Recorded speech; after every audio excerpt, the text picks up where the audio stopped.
Hello. In this stretch of videos, we've looked at Hebrew nouns, we've looked at the Hebrew article. I want to finish up this stretch by looking at Hebrew adjectives. What's an adjective? Well, an adjective is a describing word. You might remember the old Saturday morning song, "He was a hairy bear, a very scary bear." That's when you unpack my adjectives. Anyway, something like that. Anyway, adjectives are describing words, big, little, tall, etc. We actually saw an adjective back in Jonah 1:4. So I want to return to Jonah 1:4. Since we're doing Hebrew, go ahead, pause the video, see if you can pronounce that line. Here's how I would pronounce it. V'Yahweh, or V'Adonai if you don't want to say the name. Hatil Ruach Gadolah El Hayam. Vayihi Sa'ar Gadol.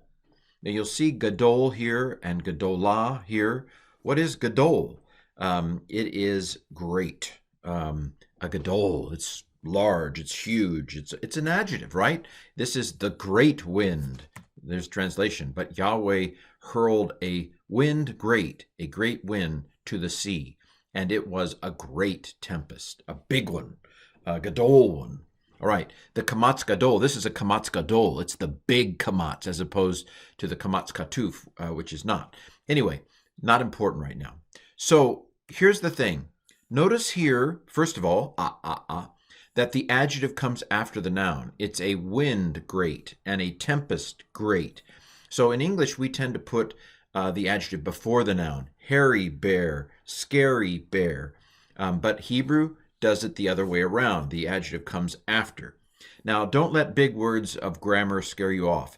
An attributive adjective is basically the adjective that we think of it as being. Hairy bear, scary bear, great wind, great tempest.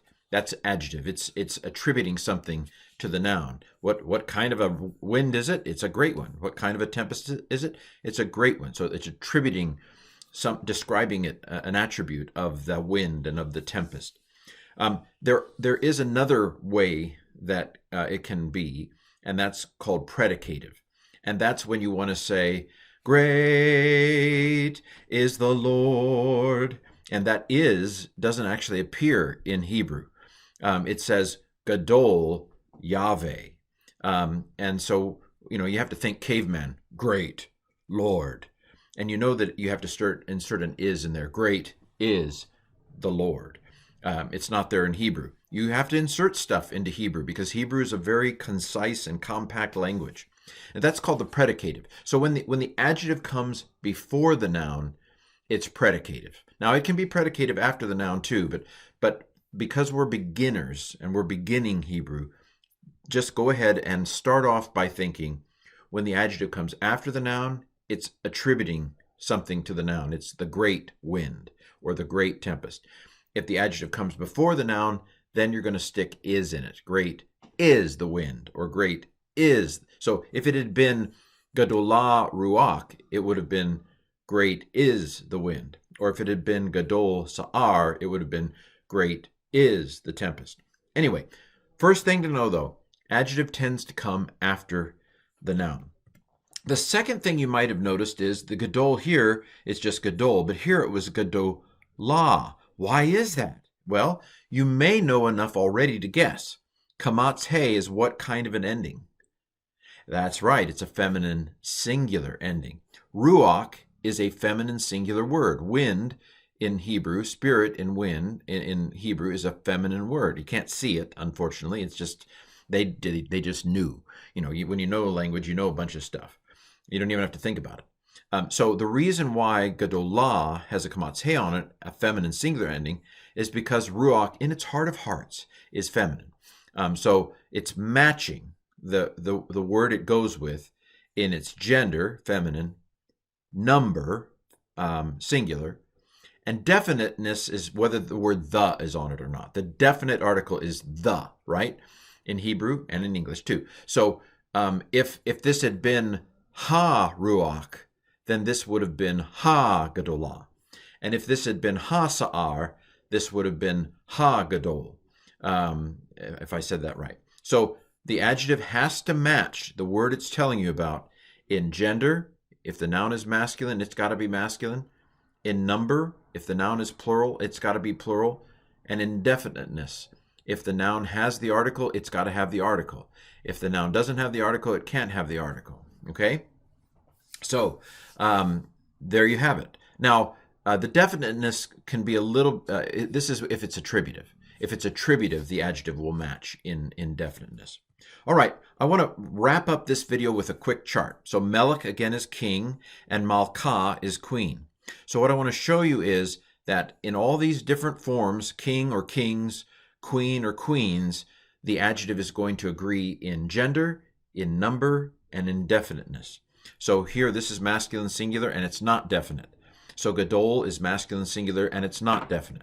Here, this Malakim is masculine plural, not definite. So Gadolim is masculine plural and not definite. Same thing with queen. Malkah is feminine singular, not definite.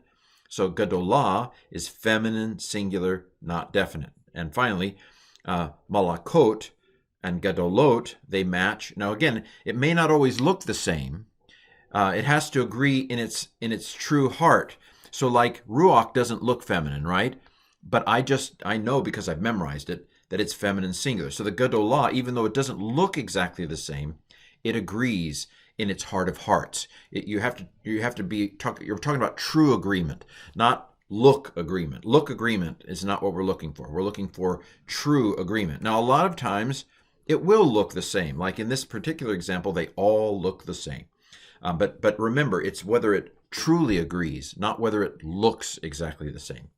So the Kamatz He here, Kamatz He, these two agree. Malkah, Gadolah, the great queen. Or the plural here, Malakot, Gadolot, the great queens, plural, because ot is a plural, feminine plural ending. So these four here all agree. Now, I could have put 4 examples of the definite article, just basically putting He on all of these. But I thought one example, you get the point, right? He Patak doubling, Ham Melech, Ha Gadolah. This agrees in masculine singular, and they're both definite. So this agrees in gender, number, and definiteness. All right, so there you have it. Hebrew adjectives, a little video on Hebrew adjectives, and we have shown that adjectives match their noun in gender, number, and definiteness. If they're attributive adjectives and the adjective comes after the noun, if it's saying something like the great wind. There you have it, Hebrew adjectives.